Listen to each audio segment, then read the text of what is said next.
Jika Anda pernah serius mempelajari sebuah karya seni, karya sastra, drama, atau film, maka Anda tahu bahwa ada perbedaan besar antara menikmati karya-karya tersebut secara santai dengan menganalisanya secara cermat. Analisa mendetail dapat menjadi tugas yang sangat menyita waktu dan pikiran.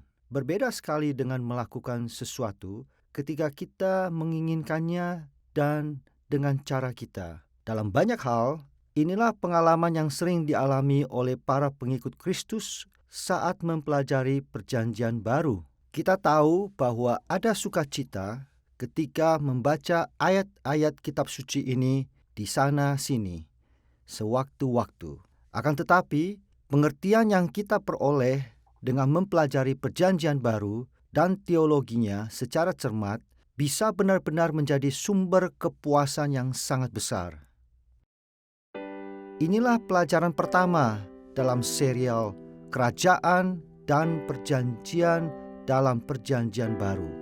Dalam serial ini, kita akan mengikuti definisi teologi yang sangat tradisional dan berbicara tentang teologi Perjanjian Baru sebagai segala sesuatu yang diajarkan oleh Perjanjian Baru tentang Allah sendiri dan topik-topik lain yang berkaitan dengan Allah. Pelajaran pertama ini diberi judul Mengapa mempelajari teologi Perjanjian Baru? Dalam pelajaran ini, kita akan melihat mengapa penting bagi kita untuk melangkah lebih jauh daripada sekedar tahu tentang Perjanjian Baru dan berusaha sungguh-sungguh untuk mempelajari teologi Perjanjian Baru secara teliti dan mendalam. Dalam 2 Timotius pasal 2 ayat 15, Rasul Paulus mengacu kepada fakta bahwa memahami teologi Perjanjian Baru seringkali menuntut kerja keras. Dengarlah nasihat Paulus kepada Timotius. Usahakanlah supaya engkau layak di hadapan Allah sebagai seorang pekerja yang tidak usah malu, yang berterus terang memberitakan perkataan kebenaran itu. Tentu saja ada banyak dimensi dari teologi Perjanjian Baru yang cukup sederhana. Namun Paulus mengatakan bahwa memahami kitab suci tidak selalu mudah. Timotius harus menjadi seorang pekerja yang berterus terang memberitakan perkataan kebenaran. Kata Yunani yang diterjemahkan pekerja adalah ergates, sebuah istilah yang sering dipakai untuk pekerja fisik. Metafora Paulus ini menunjukkan bahwa menguasai teologi Perjanjian Baru sering menuntut kerja keras. Namun, jika mempelajari teologi Perjanjian Baru begitu sulit, mengapa kita harus melakukannya? Sungguh menarik bahwa Paulus dalam suratnya kepada Timotius dengan beberapa kata saja dapat mengungkapkan bahwa kitab suci diberikan oleh Roh Allah. Kitab suci dihembuskan oleh Allah.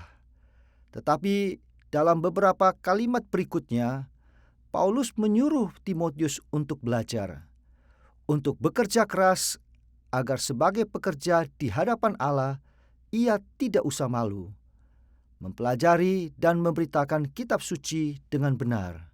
Kitab suci sungguh-sungguh mencerminkan relasi perjanjian dengan Allah, yakni suatu inisiatif Allah yang penuh anugerah untuk berkomunikasi dengan kita, tetapi juga tanggung jawab kita, respon kita terhadap firman-Nya.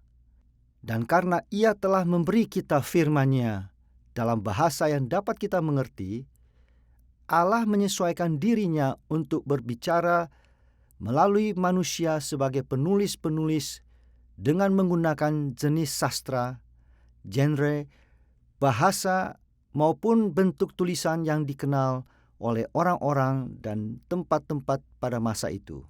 Maka kita perlu bekerja keras untuk mempelajari bahasa tersebut. Maksudnya mempelajari bagaimana fungsi dari berbagai jenis sastra, bagaimana kisah, sejarah berbeda dengan puisi atau surat menyurat pribadi dalam menyampaikan pesannya. karena berbagai bentuk tulisan yang berbeda itu dipakai dalam kitab suci. Kita akan membahas mengapa kita harus mempelajari teologi Perjanjian Baru dalam dua cara. Pertama, kita akan melihat pentingnya memahami inspirasi atau pengilhaman Perjanjian Baru serta otoritas Perjanjian Baru. Kedua, kita akan melihat bagaimana mengatasi masalah kontinuitas atau kesinambungan dan diskontinuitas atau ketidaksinambungan antara masa Perjanjian Baru dengan masa hidup kita sekarang. Mari kita tinjau lebih dekat kedua masalah ini, dimulai dari inspirasi dan otoritas Perjanjian Baru. Untuk menyelidiki tentang inspirasi dan otoritas Perjanjian Baru, kita akan berfokus pada kepastian atau afirmasi yang diberikan oleh Alkitab bahwa Perjanjian Baru diilhamkan dan berotoritas. Sesudah itu, kita akan melihat beberapa penjelasan tentang apa yang dimaksudkan dengan inspirasi dan otoritas. Mari kita mulai dengan afirmasi Alkitab tentang keyakinan iman Kristen yang sangat penting ini.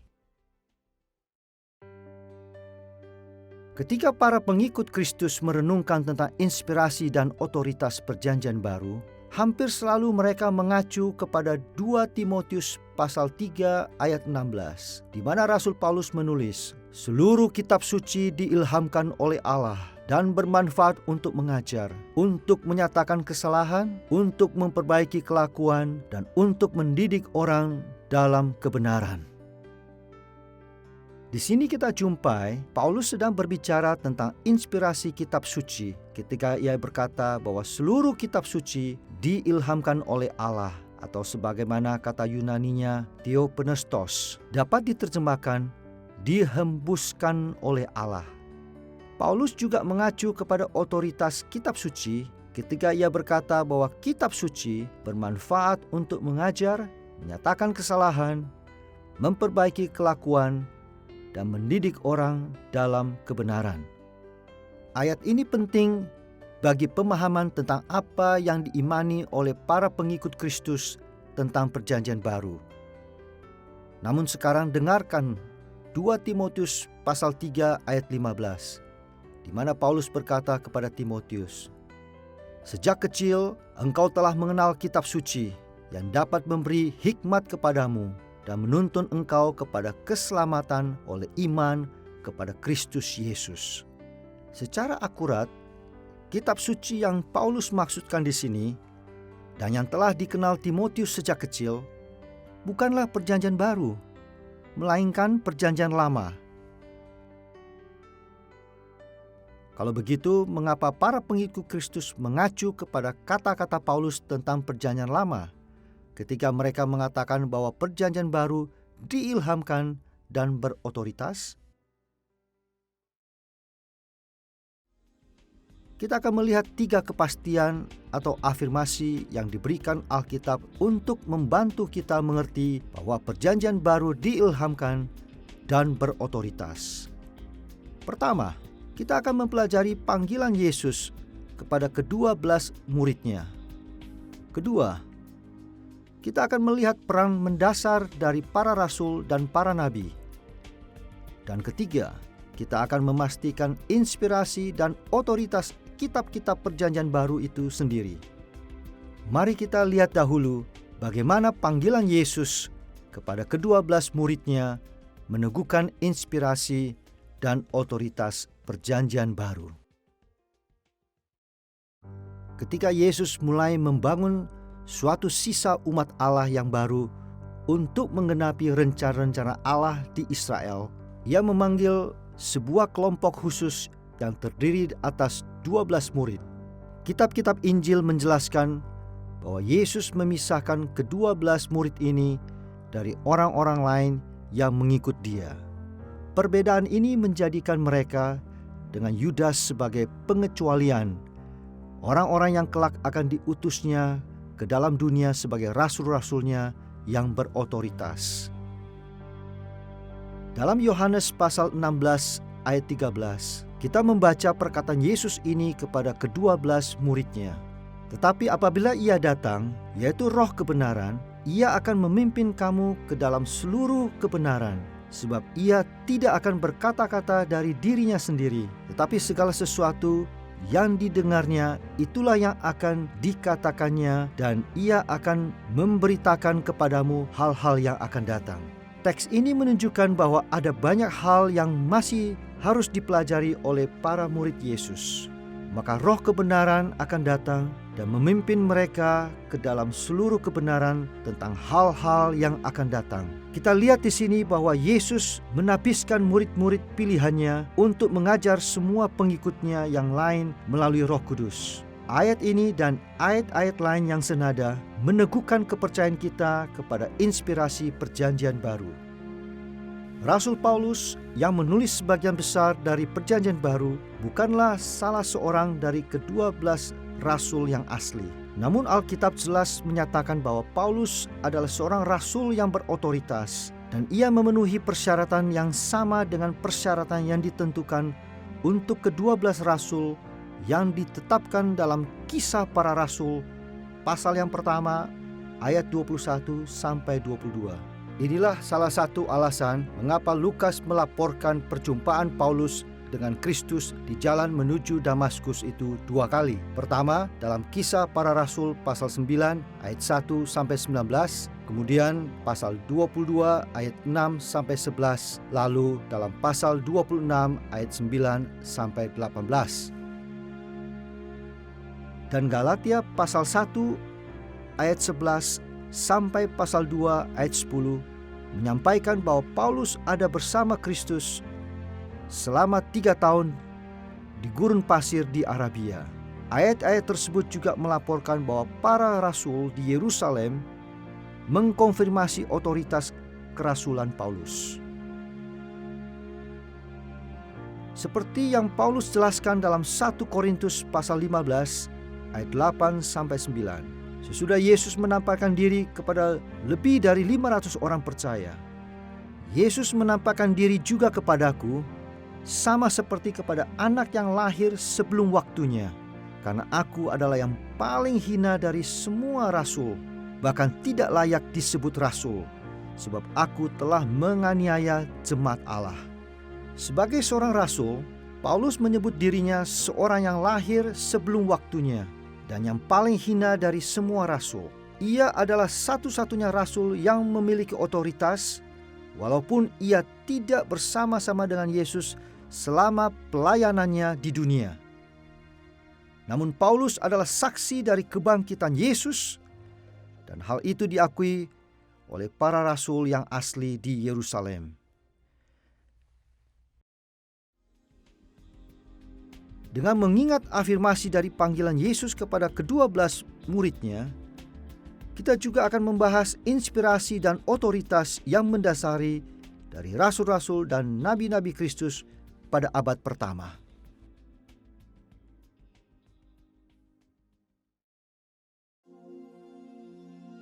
Dengarlah bagaimana Paulus dalam Efesus pasal 3 ayat 4 dan 5 mengacu kepada fakta bahwa bukan hanya dia, tetapi juga semua rasul dan semua nabi Kristus adalah penerima wahyu khusus Allah. Pengertianku akan rahasia Kristus yang sekarang dinyatakan di dalam Roh kepada rasul-rasul dan nabi-nabinya yang kudus. Di sini Paulus mengacu kepada pengajaran Kristus yang khusus yang selama ini tersimpan sebagai rahasia atau misteri, sampai rahasia itu dinyatakan di dalam Roh kepada rasul-rasul dan nabi-nabinya yang kudus. Maka tidak heran jika di dalam Efesus pasal 2 ayat 20 dan 21 Paulus juga mengacu kepada rasul-rasul dan nabi-nabi abad pertama seperti ini. Jemaat dibangun di atas dasar para rasul dan para nabi, dengan Kristus Yesus sebagai batu penjuru. Di dalam Dia tumbuh seluruh bangunan, rapi tersusun, menjadi bait Allah yang kudus di dalam Tuhan. Seperti dikatakan oleh ayat ini, Allah sedang membangun jemaat menjadi bait Allah yang kudus di dalam Tuhan. Dan Kristus Yesus adalah batu penjurunya. Tetapi perhatikan juga bahwa Paulus mengidentifikasi para rasul dan para nabi sebagai bagian dari dasar pembangunan jemaat. Ini menunjukkan bahwa Allah membangun jemaat Kristus di atas pengajaran yang berotoritas dari para rasul dan para nabi. Dan seperti telah kita lihat dalam ayat sebelumnya, pengajaran para rasul dan para nabi tersebut memiliki otoritas karena diinspirasikan oleh Roh Kudus.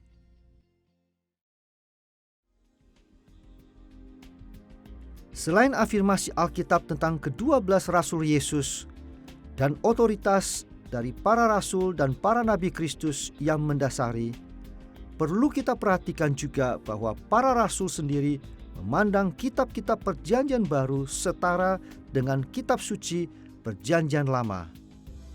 Pandangan ini muncul dalam berbagai ayat dalam Perjanjian Baru, tetapi kita akan melihat 2 contoh saja.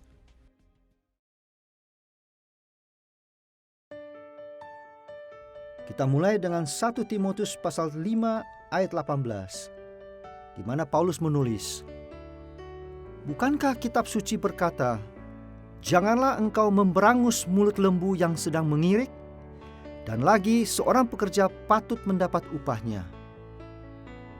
Walaupun awalnya terkesan agak janggal, namun ayat ini penting untuk diskusi kita karena Paulus memulai dengan "bukankah kitab suci berkata?" Kemudian ia mengutip 2 ayat yang berbeda. Kutipan pertama, "Jangan memberangus mulut lembu yang sedang mengirit gandum," mengacu kepada Ulangan pasal 25 ayat 4 dalam Perjanjian Lama.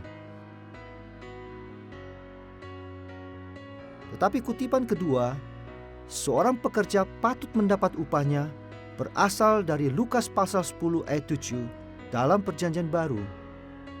Keterkaitan antara otoritas Perjanjian Lama dan Perjanjian Baru ini menunjukkan bahwa Rasul Paulus memandang tulisan-tulisan para rasul dan para nabi Kristus dalam Perjanjian Baru setara dengan kitab suci Perjanjian Lama. Kita melihat hal serupa dalam 2 Petrus pasal 3 ayat 15 dan 16, di mana Rasul Petrus berkata, "Paulus menulis kepadamu menurut hikmat yang dikaruniakan kepadanya. Dalam surat-suratnya itu ada hal-hal yang sukar difahami, sehingga orang-orang yang tidak memahaminya dan yang tidak teguh imannya memutarbalikannya, sama seperti yang mereka buat dengan tulisan-tulisan atau kitab suci yang lain." Dalam teks ini, Petrus mengakui bahwa Paulus menulis menurut hikmat yang dikaruniakan Allah kepadanya. Dengan kata lain, tulisan-tulisan Paulus menyandang otoritas Allah sendiri. Tetapi perhatikan pula bagaimana Petrus menunjukkan bahwa seteru-seteru iman Kristen telah memutarbalikkan surat-surat Paulus sama seperti yang mereka buat dengan tulisan-tulisan atau kitab suci yang lain. Dalam konteks yang lebih luas dari surat-surat Petrus, tulisan-tulisan atau kitab suci yang lain adalah teks kitab suci Perjanjian Lama. Maka kita lihat di sini bahwa Petrus juga memperlakukan tulisan-tulisan Perjanjian Baru sebagai tulisan-tulisan yang memiliki inspirasi dan otoritas yang sama dengan Perjanjian Lama. Alkitab memastikan Perjanjian Baru sebagai perkataan Allah yang diilhamkan dan berotoritas bagi gerejanya. Yesus sendiri berjanji bahwa Roh Kudus akan mengajar para rasulnya. Dan ia meneguhkan rasul-rasul dan nabi-nabinya sebagai dasar otoritas bagi gerejanya. Selain itu, sama seperti umat Allah menerima kitab suci Perjanjian Lama sebagai firman Allah yang diinspirasikan dan berotoritas, demikian pula gereja dipanggil untuk menerima tulisan-tulisan para rasul dan para nabi Kristus sebagai tulisan yang diinspirasikan dan berotoritas. Setelah membahas bagaimana keyakinan iman kita mengenai inspirasi dan otoritas Perjanjian Baru didukung oleh banyak afirmasi dalam Alkitab, sekarang kita akan melihat penjelasan mengenai arti dari istilah-istilah tersebut. Orang Kristen sering salah memahami istilah inspirasi atau pengilhaman dan otoritas waktu membicarakan Perjanjian Baru. Maka sama pentingnya seperti memastikan bahwa kedua konsep ini benar, kita juga perlu memastikan bahwa kita memahaminya secara benar. Kita akan melihat beberapa penjelasan untuk kedua ciri Perjanjian Baru ini secara terpisah. Pertama, akan kita lihat apa yang dimaksudkan dengan inspirasi Perjanjian Baru. Dan sesudah itu kita akan membahas otoritas Perjanjian Baru. Pertama, mari kita tinjau inspirasi Perjanjian Baru. Sepanjang sejarah, orang-orang yang menyatakan diri sebagai pengikut Kristus telah memiliki pengertian yang berbeda-beda tentang apa artinya jika dikatakan bahwa Perjanjian Baru diinspirasikan atau dihembuskan oleh Allah. Kita akan mencoba melihat pengertian-pengertian tersebut sebagai bagian dari suatu spektrum. Di ujung yang satu dari spektrum ini, ada beberapa teolog yang memiliki pandangan romantis tentang inspirasi Alkitab. Mereka percaya bahwa Roh Kudus mengilhami para penulis Alkitab dengan cara yang sama seperti para penyair atau para musisi sekuler mungkin digerakkan untuk mengubah puisi atau musik. Karena itu, para teolog tersebut berpendapat bahwa Perjanjian Baru hanya berisi kumpulan renungan-renungan dan pendapat pribadi orang-orang yang menulisnya. Mereka mengakui bahwa para penulis itu mungkin sangat bijaksana dan mungkin memiliki akses kepada informasi yang bisa berguna bagi kita. Tetapi mereka tidak mengakui bahwa Perjanjian Baru adalah catatan atau tulisan yang bisa diandalkan sepenuhnya tentang apa yang Allah ingin kita percayai, rasakan, dan lakukan. Di ujung yang lain dari spektrum, beberapa teolog percaya kepada apa yang disebut inspirasi mekanis. Menurut pandangan ini, para penulis Alkitab relatif pasif ketika mereka menulis kitab suci. Roh Kudus pada dasarnya mendiktekan isi Alkitab dan orang-orang yang menulisnya secara pasif mencatat apa yang dikatakannya. Pandangan ini mengakui kebenaran dan otoritas Perjanjian Baru, tetapi menyangkal bahwa orang-orang yang menjadi para penulisnya adalah bagian yang penting dari proses penulisan. Yang terakhir, sebagian besar orang Kristen Injili mempercayai apa yang dikenal sebagai inspirasi organik. Deskripsi ini menyatakan bahwa tidak mungkin untuk memisahkan karya Roh Allah dari karya manusia sebagai penulis kitab suci. Menurut pandangan ini, Roh Kudus menggerakkan orang-orang yang menjadi penulis untuk menulis, dan Roh Kudus mengawasi serta mengarahkan kata-kata mereka. Sebagai hasilnya, perkataan kitab suci adalah perkataan Allah. Pada saat yang sama, Roh Kudus memakai kepribadian, pengalaman, pemikiran, dan tujuan-tujuan para penulis itu ketika ia memimpin mereka selama mereka menulis. Maka, perkataan kitab suci juga adalah perkataan manusia yang menjadi penulisnya. Pandangan ketiga inilah yang paling baik mencerminkan kesaksian kitab suci sendiri tentang natur dari inspirasi. Yang kita maksudkan dengan inspirasi organik ialah bahwa kitab suci tidak jatuh dari surga ke pangkuan kita, atau bahwa para penulisnya adalah semacam mesin otomatis. Tetapi para penulis kitab suci menulis sementara Roh Kudus memimpin mereka. Maksudnya, meskipun pesannya sendiri berasal dari Allah, namun pesan itu disampaikan dengan perantaran manusia sejati dalam situasi kehidupan yang real dan kondisi-kondisi yang real. Mungkin ada yang merasa resah dengan hal ini. Mungkin yang mereka inginkan ialah adanya semacam koneksi langsung antara Allah dengan manusia. Tetapi realitasnya adalah mengetahui hal ini jauh lebih berguna bagi kita. Karena ketika saya membaca kitab suci, saya tahu ini adalah pesan Allah. dan tidak ada sifat mendua di dalamnya. Pesan tersebut adalah pesan Allah, tetapi manusia yang menuliskannya adalah manusia yang memahami pengalaman saya, yang menjalani sesuatu yang mirip dengan apa yang saya jalani, yang dengan kepribadiannya sebagai manusia menyampaikan pesan tersebut. Sebagai contoh, dengarlah sekali lagi perkataan Rasul Petrus dalam 2 Petrus pasal 3 ayat 15 dan 16. Paulus menulis kepadamu menurut hikmat yang dikaruniakan Allah kepadanya. Dalam surat-suratnya itu ada hal-hal yang sukar difahami, sehingga orang-orang yang tidak memahaminya dan yang tidak teguh imannya memutar balikannya, sama seperti yang mereka buat dengan tulisan-tulisan atau kitab suci yang lain. Seperti telah kita sebutkan sebelumnya, Petrus mengakui bahwa Roh Allah menginspirasi surat-surat Paulus. Tetapi perhatikan bahwa Petrus juga menyatakan bahwa inspirasi itu bersifat organik. Ketika Petrus menulis dalam surat-suratnya ada hal-hal yang sukar difahami, ia mengakui latar belakang Paulus, kepribadiannya, serta gaya penulisannya. Pernyataan ini mencerminkan pendidikan Paulus yang tinggi sebagai rabi. Dan kecanggihan teologi Paulus itu memberikan tantangan kepada Petrus yang adalah seorang nelayan dari Galilea yang relatif tidak berpendidikan. Pemikiran Petrus menyediakan contoh yang harus kita ikuti ketika kita mempelajari teologi Perjanjian Baru. Harus selalu kita ingat bahwa pemikiran-pemikiran teologis Alkitab dihembuskan oleh Allah. Pemikiran-pemikiran tersebut adalah benar dan dapat diandalkan karena berasal dari Allah sendiri. Akan tetapi, penting juga bagi kita untuk berusaha keras mempelajari tentang orang-orang yang menjadi penulisnya dan tujuan mereka ketika menulis, sementara kita menyelidiki teologi Perjanjian Baru.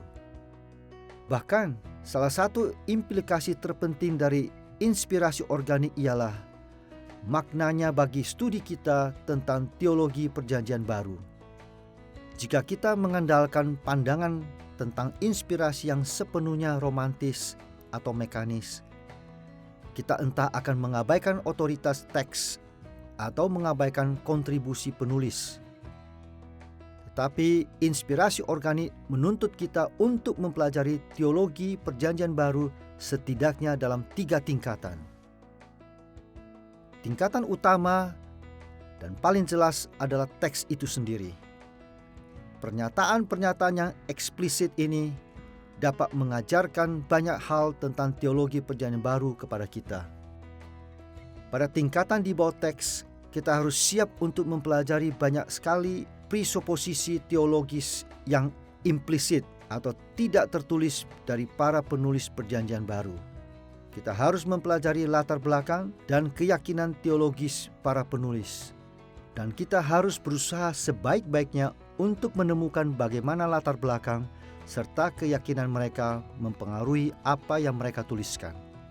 Pada tingkatan ketiga, yaitu di atas teks, kita juga perlu merenungkan tujuan-tujuan implisit dari penulis. Dengan kata lain, apakah yang hendak disampaikan oleh penulis Alkitab kepada pembacanya? Terkadang, para penulis Perjanjian Baru menyampaikan dengan spesifik dampak yang mereka harapkan dari tulisan mereka kepada pembacanya.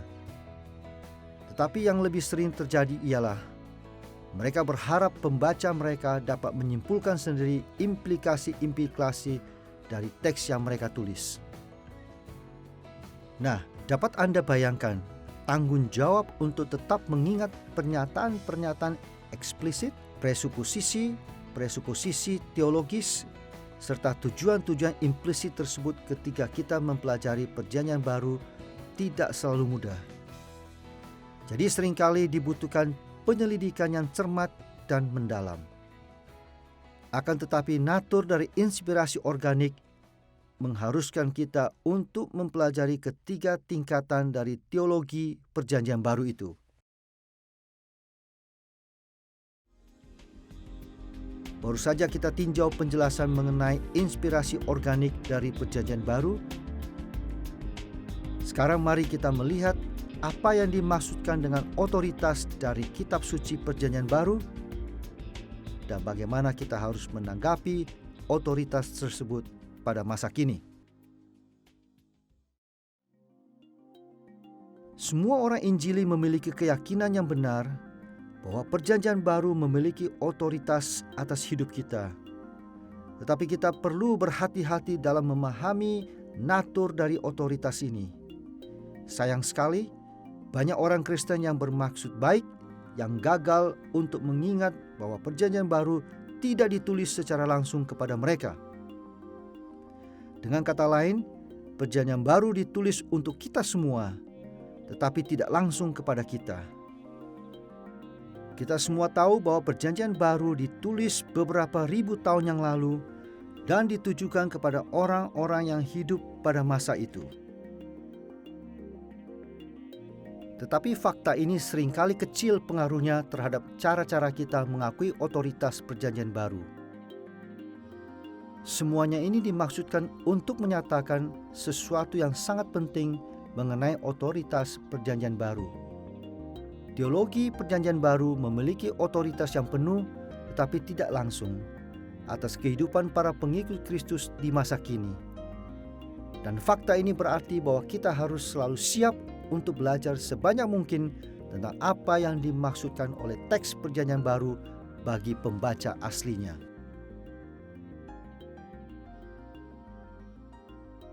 Ketika para pengikut Kristus pertama kali mulai membaca Perjanjian Baru, mereka biasanya memperhatikan pengajaran dasarnya. Mereka membaca hal-hal seperti Yesus adalah Tuhan, bertobatlah dan percayalah kepada Injil, dan banyak sekali pengajaran dasar lainnya. Mereka tidak perlu banyak berpikir tentang keadaan-keadaan historis, kepribadian-kepribadian dan tujuan-tujuan dari para penulis Perjanjian Baru. Pada dasarnya, mereka dapat menerima pengajaran-pengajaran dasar tersebut seolah-olah semuanya itu adalah kebenaran yang abadi. Dan mereka jarang menghadapi implikasi-implikasi dari ketundukan kepada otoritas Perjanjian Baru. Tetapi ketika kita belajar lebih banyak tentang teologi Perjanjian Baru, akan semakin jelas bahwa kita harus meninjau lebih cermat latar asli dari teks-teks Perjanjian Baru, supaya kita dapat mengenali otoritas teks itu dengan tepat pada masa kini. Hanya dengan cara demikian kita dapat tunduk sebagaimana yang seharusnya kepada otoritas Perjanjian Baru atas hidup kita. Salah satu pertanyaan yang muncul ialah bagaimana kita dapat melihat Perjanjian Baru yang ditulis untuk orang-orang lain itu berotoritas bagi kita. Pertama-tama, Perjanjian Baru memiliki otoritas dalam arti memiliki hak atau kuasa untuk menuntut ketaatan kita. Dan ada dua kaitan di antara pembaca asli dari tulisan-tulisan kanonik itu dengan kita. Dua kaitan. Pertama, sang penulis ilahi dari teks ini tetap sama kemarin, hari ini, dan sampai selama-lamanya. Dialah yang harus kita hadapi juga. Kedua, sebagai para pengikut Yesus Kristus, kita adalah bagian dari umat perjanjian Allah, dan hal-hal yang dikatakan secara khusus kepada sebagian anggota perjanjian itu berabad-abad yang lalu juga dimaksudkan untuk kita. Karena kita bersama-sama dengan mereka berada dalam pelukan Allah melalui Yesus Kristus Tuhan kita. Mungkin analogi berikut ini dapat memperjelas apa yang kita maksudkan. Orang tua yang mempunyai lebih dari satu anak tahu betul bagaimana harus menerapkan otoritas penuh. Tapi seringkali secara tidak langsung terhadap anak-anak mereka. Bayangkan seorang ayah atau ibu yang menegur salah satu anaknya karena kelakuannya yang buruk dan berkata kepada anak itu, "Duduk di situ dan pikirkan apa yang sudah kau lakukan." Tentu saja adiknya dengan senang akan terus bermain. Lagi pula, ayah atau ibunya bukan sedang berbicara kepadanya. Tetapi jika sang adik tidak menaati orang tuanya beberapa saat kemudian, maka ayah atau ibunya mungkin sekali akan berkata, "Tidakkah kamu melihat apa yang baru saja terjadi dengan kakakmu?" Dengan situasi seperti ini, orang tua mengharapkan semua anaknya untuk belajar dari cara mereka menangani salah satu anak. Otoritas tidak langsung ini mengajarkan kepada semua anak bagaimana mereka harus bertingkah laku sekalipun mereka bukanlah yang pertama kali didisiplin oleh orang tuanya. Inilah yang dimaksudkan ketika kita katakan bahwa inspirasi organik menuntun kepada otoritas yang penuh tetapi tidak langsung dari Perjanjian Baru bagi para pengikut Kristus di masa kini. Teks Perjanjian Baru berbicara langsung dengan otoritas penuh kepada pembaca aslinya.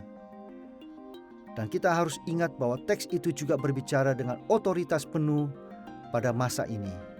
Bagi para pengikut Kristus yang setia, pertanyaannya sama sekali bukan tentang apakah kita harus tunduk kepada suatu pengajaran dari Perjanjian Baru, melainkan bagaimana kita harus tunduk kepada otoritasnya.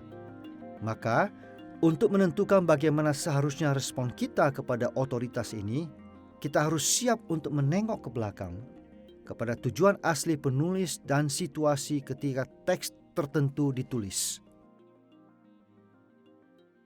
Salah satu pertanyaan yang sering diajukan oleh para mahasiswa tentang firman Allah ialah, bagaimana suatu pesan yang diberikan kepada manusia 2000 tahun yang lalu dapat relevan kepada kita?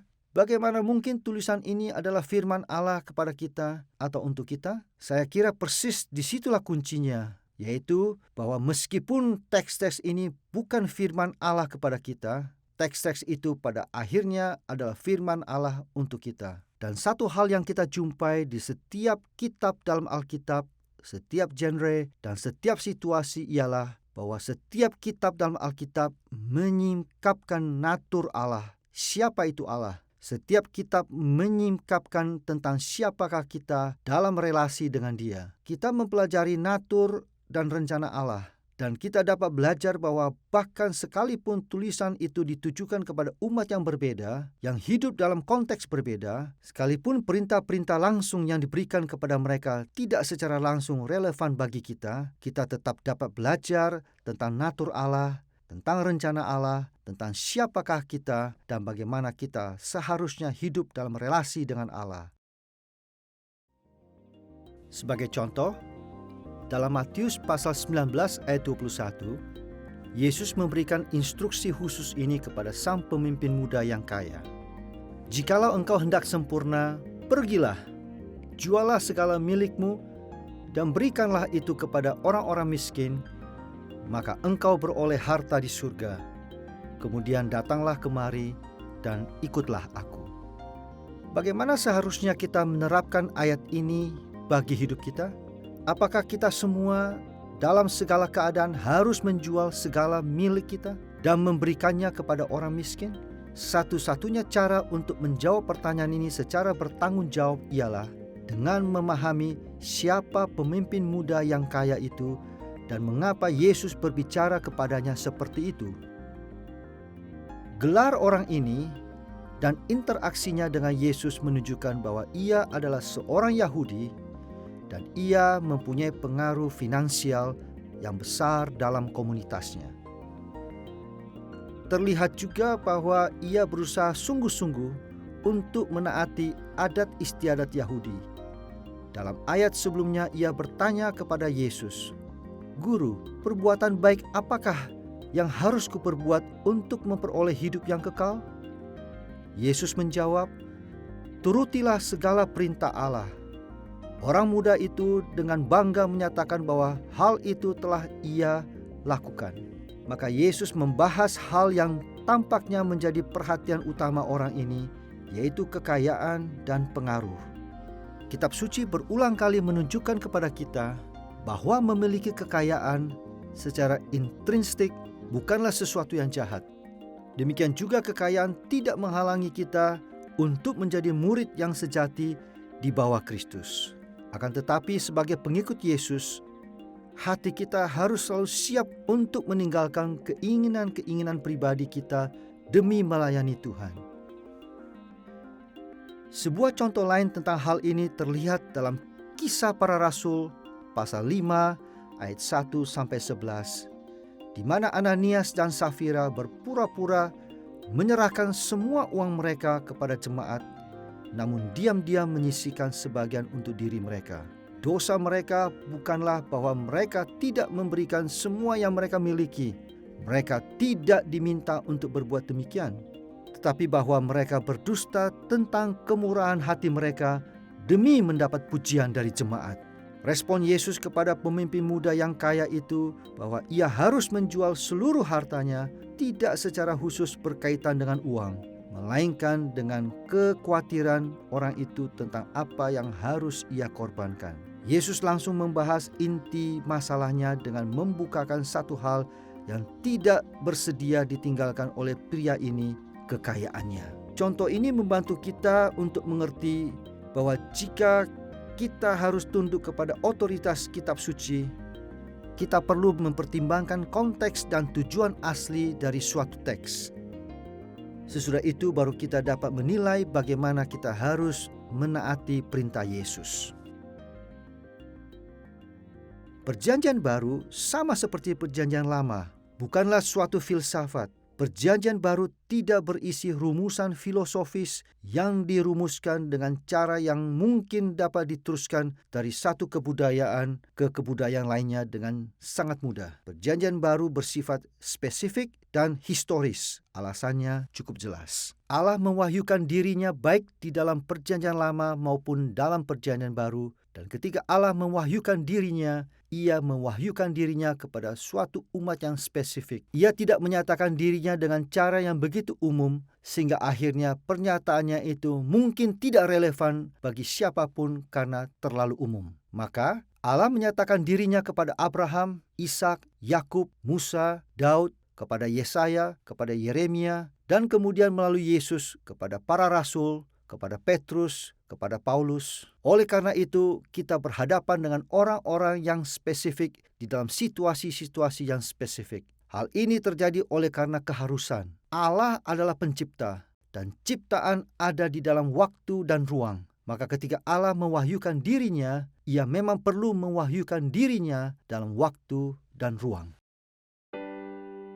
Sejauh ini, dalam pelajaran kita tentang mengapa mempelajari teologi Perjanjian Baru, kita telah melihat bahwa inspirasi dan otoritas Perjanjian Baru mengharuskan kita untuk belajar sebanyak mungkin tentang latar historis kuno dari suatu kitab Perjanjian Baru.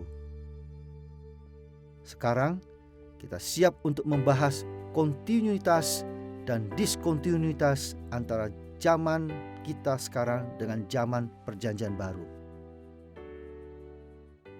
Bayangkan Anda membaca sebuah buku yang ditulis 500 tahun yang lalu. Bahasanya pasti agak berbeda dengan bahasa Anda sekarang. Konsep-konsepnya akan dijelaskan dengan cara yang mungkin terasa agak aneh. Adat dan tradisi yang disebutkan dalam buku itu akan terkesan kuno. Namun, pada saat yang sama, jika Anda mempelajarinya, Anda dapat melihat bagaimana isi buku itu berkaitan dengan kehidupan Anda di masa kini. Mungkin dibutuhkan sedikit usaha untuk memahaminya, tetapi pada akhirnya Anda dapat menangkap sebagian besar dari apa yang dikatakan dalam buku kuno tersebut. Inilah yang kita hadapi ketika kita mempelajari Perjanjian Baru. Perjanjian Baru ditulis hampir 2000 tahun yang lalu. Oleh karena itu, bahasanya, konsep-konsepnya, adat-adat istiadat, dan tradisi-tradisinya sangat berbeda dengan pengalaman kita di dunia modern. Namun, pada saat yang sama, jika kita menyediakan waktu untuk mempelajari hal-hal ini, kita dapat melihat bahwa Perjanjian Baru masih terkait dengan dunia kita dalam banyak hal. Fakta bahwa Alkitab ditulis 2000 tahun yang lalu adalah relevan dan penting. Karena Alkitab ditulis dalam suatu kebudayaan pada suatu waktu yang spesifik. Tetapi fakta bahwa Alkitab adalah firman Allah menjadikannya relevan bagi kita sekarang. Karena Allah memilih untuk berbicara dengan anugerahnya dan belas kasihannya kepada kita. Firman Allah membedah kita dan berada di atas kita sebagai otoritas kita yang mendikte dan memberikan tuntutan kepada kita dan memberikan perintah-perintah yang harus kita taati. Dan bahkan menyuruh kita untuk mencintai perintah itu. Bukan hanya menaatinya, tetapi sungguh-sungguh mencintainya dan menghafalnya. Untuk mengerti bagaimana studi yang cermat dapat menolong kita melihat kontinuitas dan diskontinuitas antara kita dengan Perjanjian Baru, kita akan berfokus pada 3 pertimbangan utama. Pertimbangan periode sejarah, pertimbangan kultural, dan pertimbangan pribadi. Ketiga pokok ini saling berkaitan, tetapi lebih membantu jika kita membahas masing-masing secara terpisah. Mari kita lihat lebih dahulu beberapa pertimbangan periode sejarah yang penting. Ketika kita berbicara tentang suatu periode dalam sejarah Alkitab, yang kita pikirkan ialah suatu periode waktu yang ditetapkan oleh wahyu ilahi yang membedakannya dengan periode-periode waktu lainnya. Tentu saja ada banyak cara untuk membagi sejarah, dan tidak ada periode waktu yang sepenuhnya berbeda dengan periode sebelumnya maupun sesudahnya. Namun kita paling sering membagi periode waktu dalam sejarah Alkitab ke dalam zaman Perjanjian Baru dan zaman-zaman Perjanjian Lama. Kita menyebut periode Perjanjian Baru sebagai zaman perjanjian atau covenant yang baru. Periode sejarah ini dimulai dengan kedatangan Kristus yang pertama dan terus berlangsung hingga kedatangannya kembali. Zaman perjanjian yang baru bersifat unik karena merupakan zaman mesianis. Inilah zaman ketika Yesus, anak Daud yang agung, memerintah sebagai wakil Allah. Untuk memahami mengapa pertimbangan periode sejarah menjadikan studi teologi Perjanjian Baru diperlukan, kita akan melihat beberapa kontinuitas periode sejarah yang mempersatukan zaman Perjanjian yang baru. Dan sesudah itu, kita akan membahas diskontinuitas periode sejarah yang ada. Mari kita lihat dahulu kontinuitasnya. Ada banyak kontinuitas periode sejarah di antara zaman kita sekarang dengan zaman Perjanjian Baru. Salah satu jalan terbaik untuk melihat kaitan-kaitan ini adalah dengan menyadari bahwa orang-orang Kristen dewasa ini melayani Allah yang sama dengan Allah yang dilayani oleh para pengikut Kristus pada abad pertama. Para teolog sistematika tradisional sering menunjukkan bagaimana kitab suci mengajarkan bahwa Allah tidak berubah. Fokus mereka ialah pada sifat-sifat Allah yang tidak berubah, rencananya yang kekal, dan sumpah perjanjiannya dalam ayat-ayat seperti Bilangan pasal 23 ayat 19, Yesaya pasal 46 ayat 10, Yakobus pasal 1 ayat 17. Dan karena kita melayani Allah yang sama yang tidak berubah, maka kita seharusnya mengharapkan adanya banyak persamaan antara apa yang Allah harapkan dari umat-Nya dalam Perjanjian Baru dengan apa yang Ia harapkan dari kita sekarang. Dengarlah perkataan Ibrani pasal 13 ayat 7 dan 8. Ingatlah akan pemimpin-pemimpin kamu yang telah menyampaikan firman Allah kepadamu. Perhatikanlah akhir hidup mereka dan contohlah iman mereka. Yesus Kristus tetap sama, baik kemarin maupun hari ini dan sampai selama-lamanya. Di sini penulis surat Ibrani menganjurkan agar pembacanya memperhatikan akhir hidup para pemimpin mereka dan mencontoh iman mereka. Ia mendukung anjuran ini dengan mengingatkan mereka bahwa Allah tidak berubah ketika ia berkata, Yesus Kristus tetap sama, baik kemarin maupun hari ini dan sampai selama-lamanya.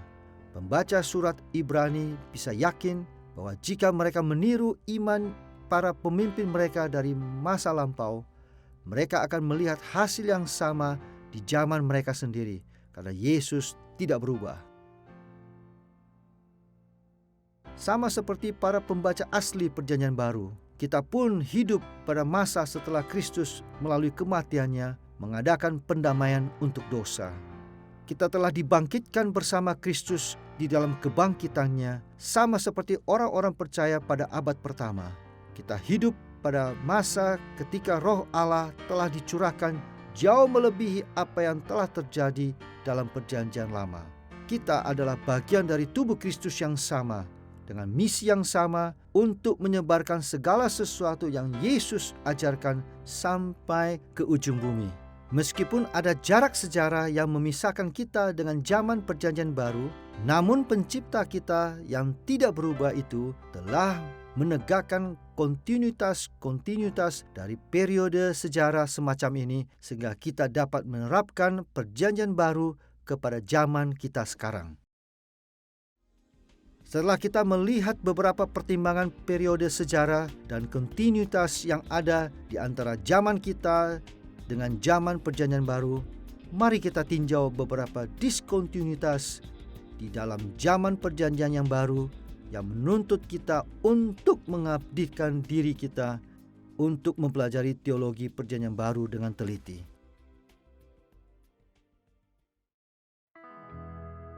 Yang pasti, diskontinuitas periode sejarah antara zaman Perjanjian Baru dengan zaman kita sekarang tidak begitu mendasar seperti diskontinuitas periode sejarah antara Perjanjian Lama dengan zaman kita.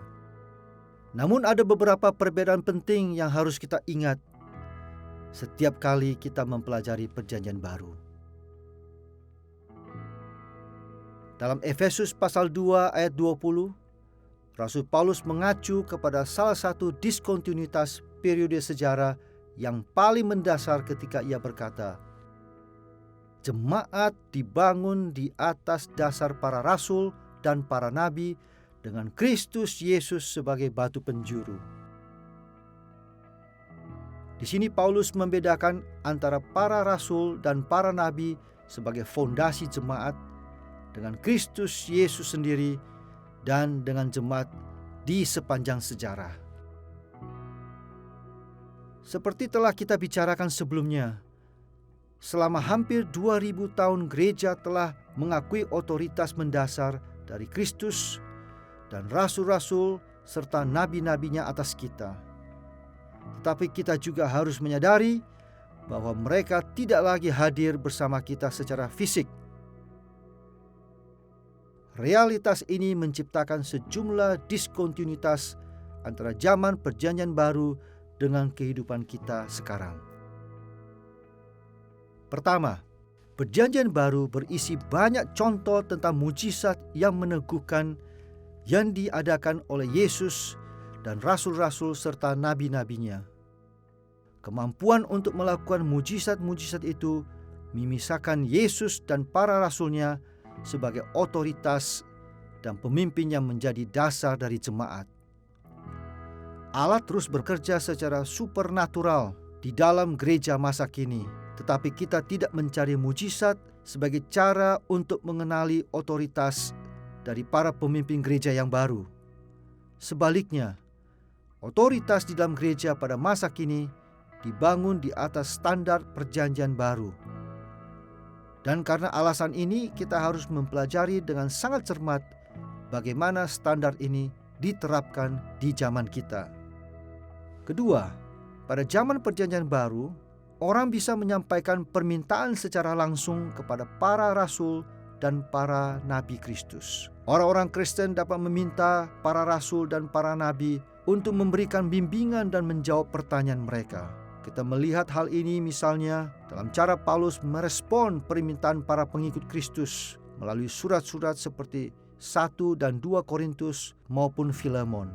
Terlebih lagi, pada zaman Perjanjian Baru, masalah-masalah yang dialami oleh banyak gereja dapat diputuskan dengan interaksi di antara para pemimpin gereja yang menjadi fondasi jemaat. Seperti dalam sidang di Yerusalem dalam Kisah Para Rasul pasal 15. Tetapi pada masa sekarang, kita tidak lagi mempunyai tokoh-tokoh ini yang memiliki otoritas sebagai fondasi jemaat ini yang masih hidup di tengah kita. Maka kita harus bersandar kepada studi kita terhadap Perjanjian Baru dan memikirkan bagaimana penerapannya di zaman kita. Ketiga, ketika kita mempelajari teologi Perjanjian Baru, kita sering harus menghadapi fakta bahwa para penulis Perjanjian Baru memiliki penekanan teologis yang khususnya penting bagi periode pendirian jemaat pada masa itu, tetapi yang mungkin tidak ada kaitannya dengan kehidupan kita masa ini. Perjanjian Baru ditulis pada masa ketika umat Allah sedang mengalami transisi dari iman Perjanjian Lama kepada iman Perjanjian Baru.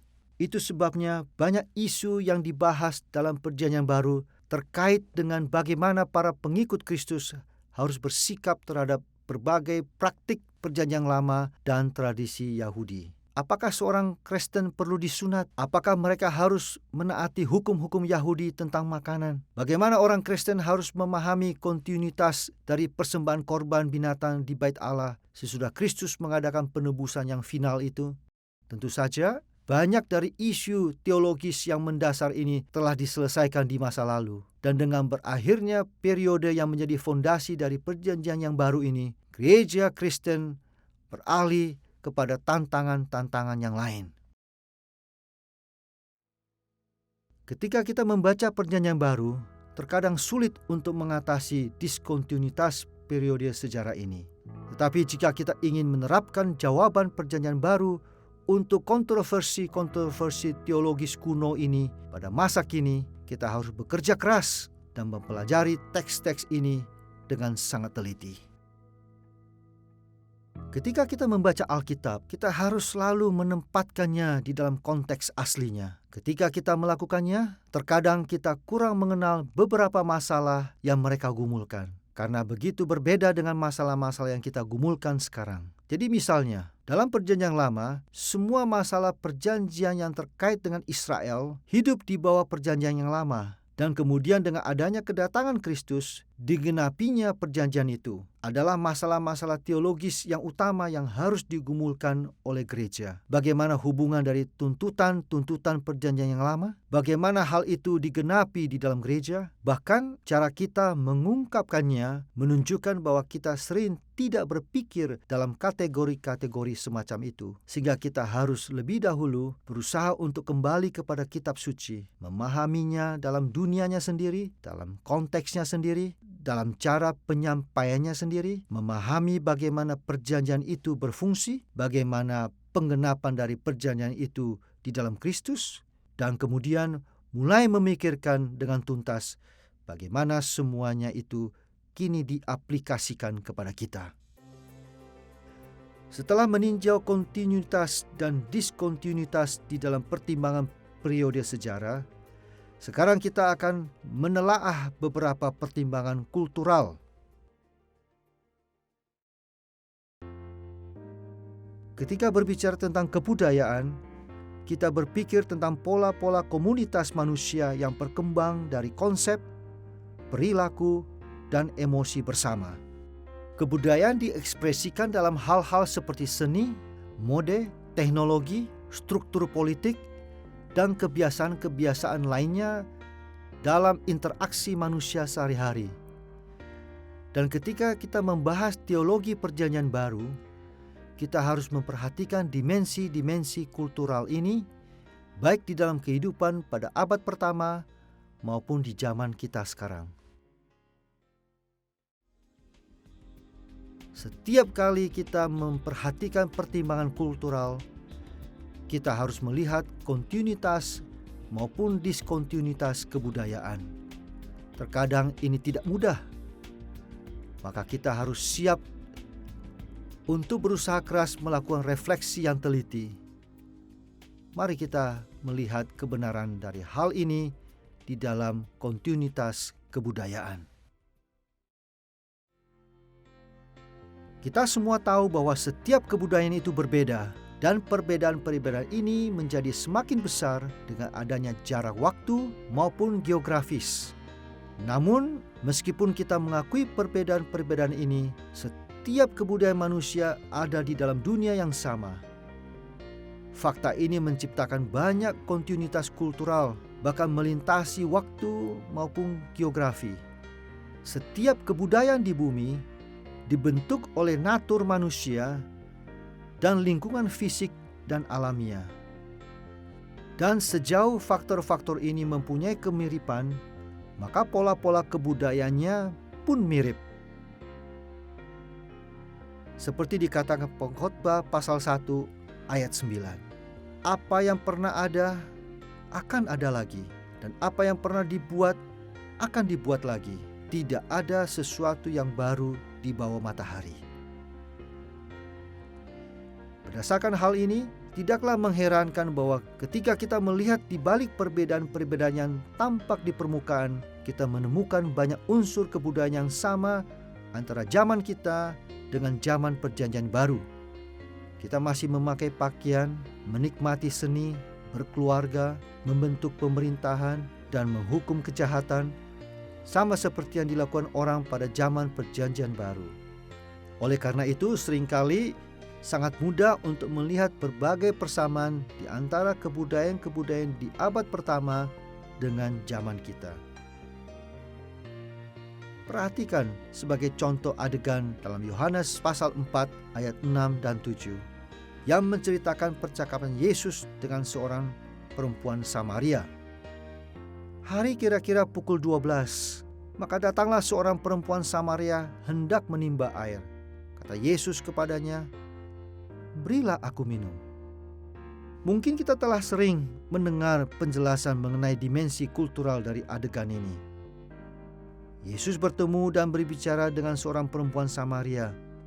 Meskipun orang Yahudi pada zaman Yesus menganggap orang Samaria najis dan tidak mau bergaul dengan mereka. Sebagai pembaca modern, kita tidak mempunyai perasaan apapun tentang orang Samaria. Kita bahkan tidak berpikir apakah seseorang itu tahir atau tidak secara seremonial.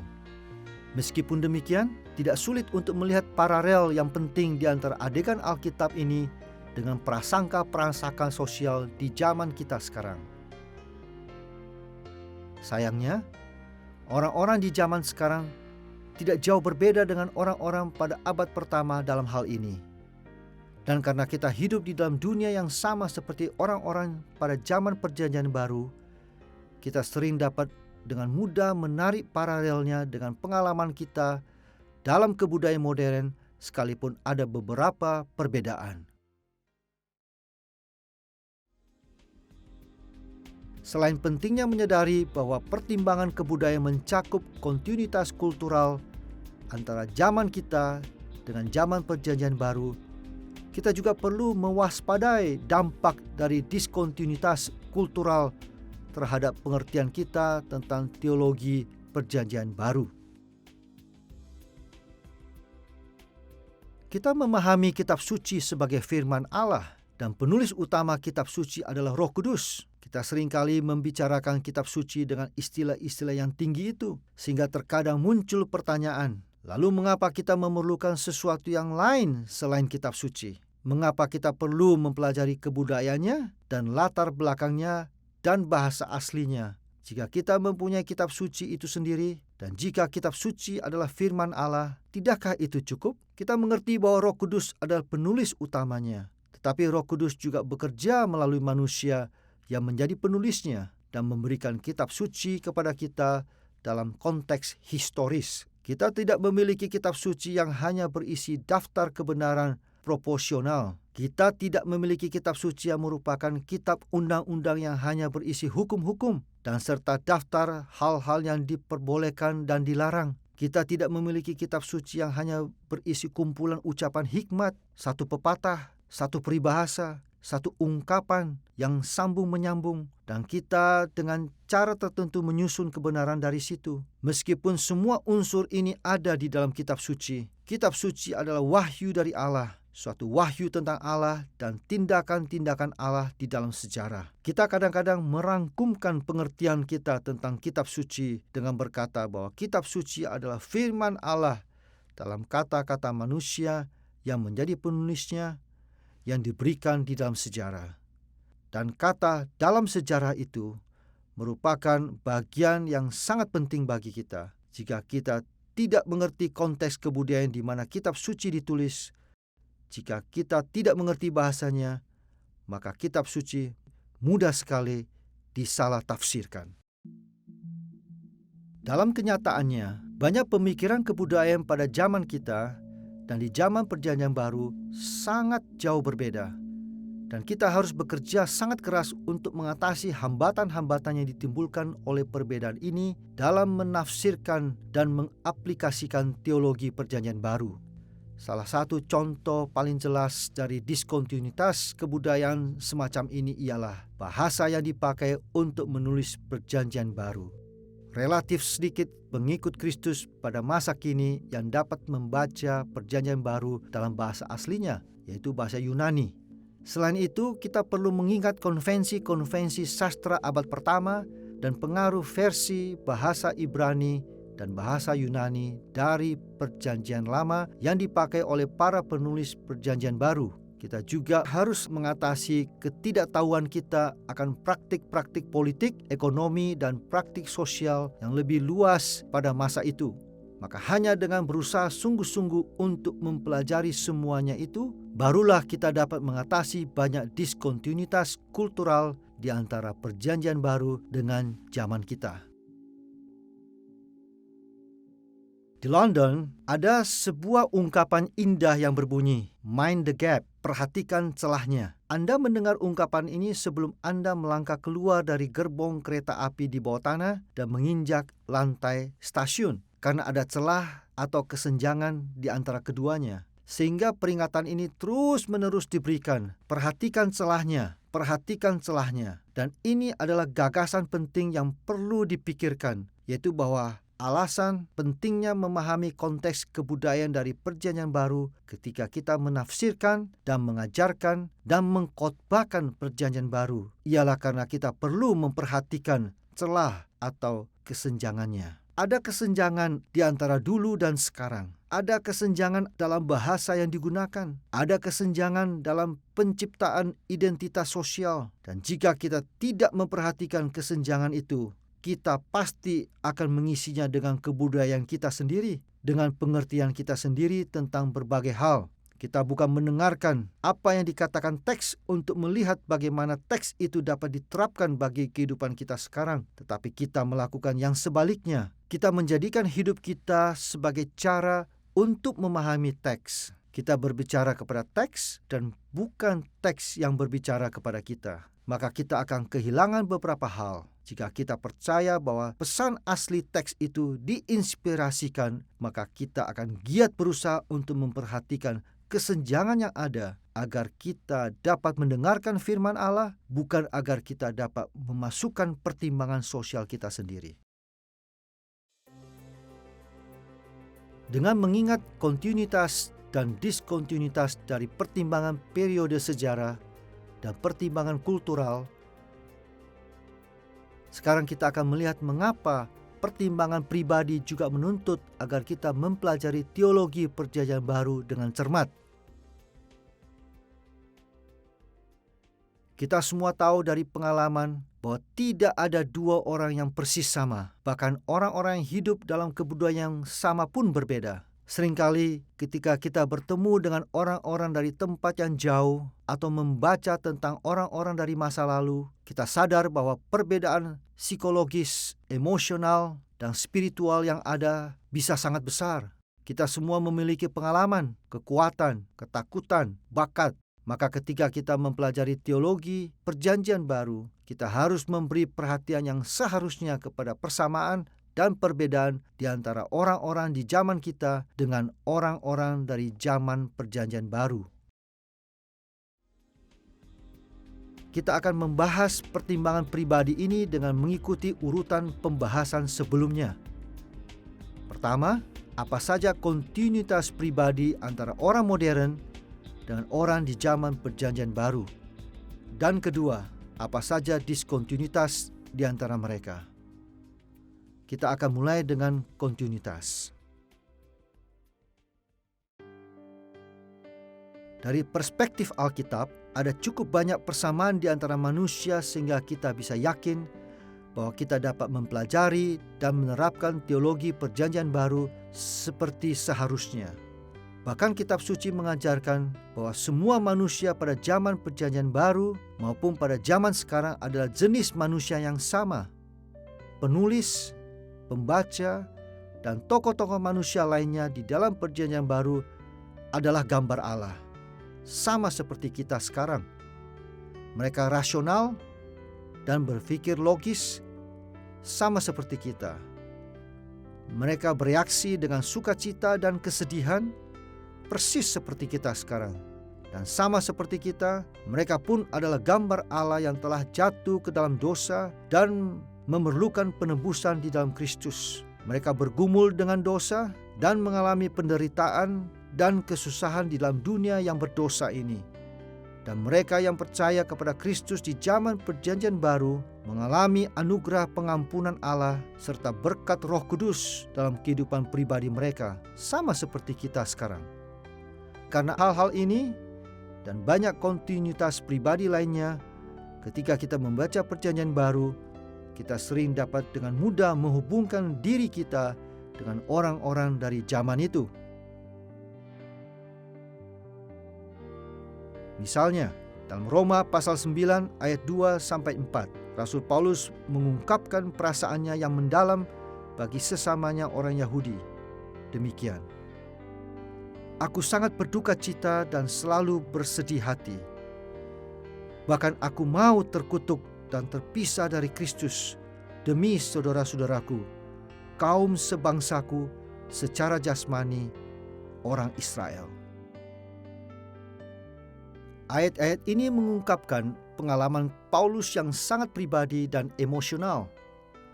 Dan kepribadian manusia belum terlalu banyak berubah sejak zaman Paulus sampai zaman kita, sehingga kita tetap bisa berempati dengan perasaan Paulus. Kontinuitas pribadi seperti ini seringkali cukup memudahkan kita untuk menangkap apa yang dialami oleh para penulis, pembaca, dan tokoh-tokoh lain dalam Perjanjian Baru, dan kita dapat menerapkan pengalaman mereka kepada zaman kita sekarang. Pada saat yang sama, sekalipun pertimbangan pribadi dalam Perjanjian Baru mengandung sejumlah kontinuitas pribadi, ada pula banyak diskontinuitas pribadi yang menyulitkan kita untuk memahami dan menerapkan teologi Perjanjian Baru.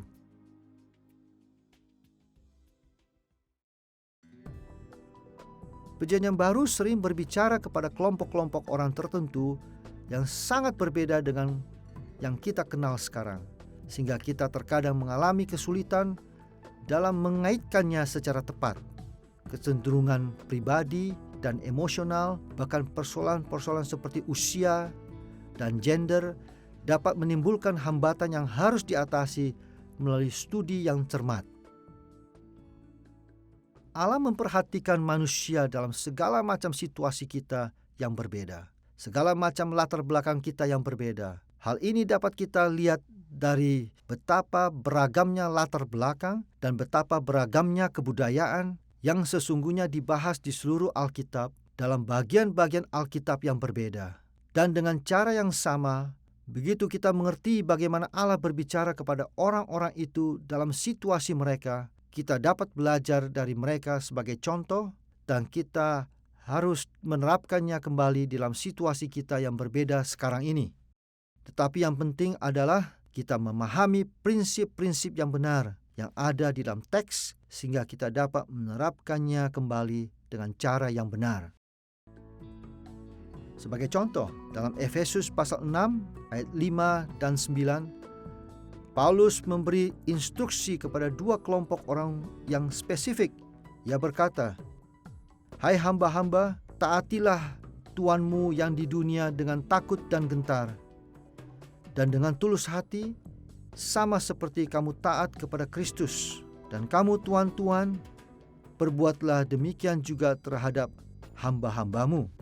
Ketika sebagian besar dari kita membaca kata-kata ini, kita memperoleh pengetahuan superficial tentang apa yang Paulus katakan kepada hamba-hamba dan tuan-tuan dalam jemaat di Efesus. Tetapi pengetahuan kita tentang pergumulan yang dialami oleh saudara-saudari kita di dalam Kristus itu sangat terbatas, karena sebagian besar dari kita tidak pernah menjadi hamba atau tuan. Mereka ini adalah kelompok orang yang sangat berbeda dengan kita sekarang. Dan karena alasan ini, kita harus bekerja keras untuk mempelajari apa yang mereka alami pada abad pertama di tempat seperti Efesus. Hanya dengan cara itulah kita bisa mulai menarik paralel yang tepat untuk zaman kita sekarang dan memahami perspektif teologis Paulus yang diungkapkan dalam teks ini.